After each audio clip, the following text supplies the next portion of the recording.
కాసేపట్లో కేంద్ర కేబినెట్ సమావేశం జరగనుంది. ప్రధానమంత్రి నరేంద్ర మోదీ అధ్యక్షతన మంత్రివర్గం భేటీ కానుంది. పేపర్ లీకులకు పాల్పడే వారికి శిక్షలు, చట్టంలో మార్పులకు కేబినెట్ ఆమోదం తెలుపనుంది. ఈ బిల్లును సోమవారం పార్లమెంట్లో ప్రవేశపెట్టే అవకాశాలు కనిపిస్తున్నాయి. కేంద్రం ప్రతిపాదిస్తున్న ఈ బిల్లుపై దేశవ్యాప్తంగా ఆసక్తి నెలకొంది. కేబినెట్ నిర్ణయాలపై రాజకీయ వర్గాల్లో ఉత్కంఠ కొనసాగుతోంది.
కాసేపట్లో కేంద్ర కేబినెట్ సమావేశం జరగనుంది. ప్రధానమంత్రి నరేంద్ర మోదీ అధ్యక్షతన మంత్రివర్గం భేటీ కానుంది.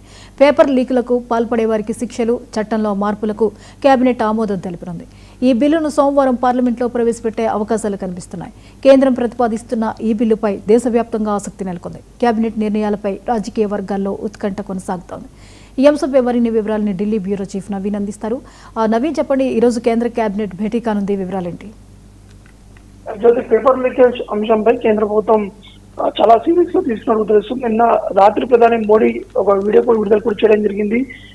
ఈ రోజు జరిగేటువంటి కేబినెట్ సమావేశంలో ఒక సంచలనమైనటువంటి నిర్ణయం కూడా తీసుకుపోతున్నాము. పేపర్ లీక్ సంబంధించినటువంటి వ్యవహారంలో కేంద్ర ప్రభుత్వం పూర్తి స్థాయిలో సీరియస్ గా ఉంది.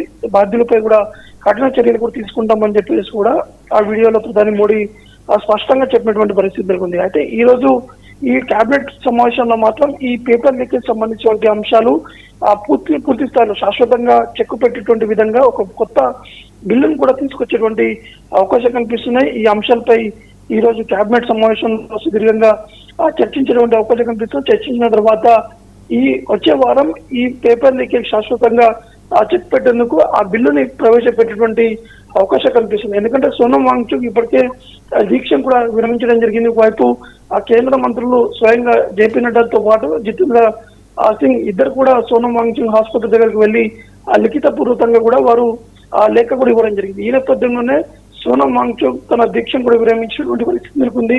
ఈ రోజు 12 గంటలకి ఇటు కాంగ్రెస్ జనతా పార్టీతో పాటు కేంద్ర ప్రభుత్వంలో ఉన్నటువంటి ఇద్దరు కేంద్ర మంత్రులతోటి కాంగ్రెస్ జనతా పార్టీ నేతల సమావేశం కూడా ఉంది. ఆ సమావేశంలో కూడా వీరు మళ్ళీ 3 డిమాండ్లు పెట్టేటువంటి అవకాశం కనిపిస్తుంది. కాబట్టి ఆ డిమాండ్లని వీరు కాంగ్రెస్ జనతా పార్టీతో పాటు ఇటు కేంద్ర ప్రభుత్వం అంగీకరిస్తుందా లేదనేది కూడా చూడాల్సి ఉంటుంది. Right, thank you Naveen.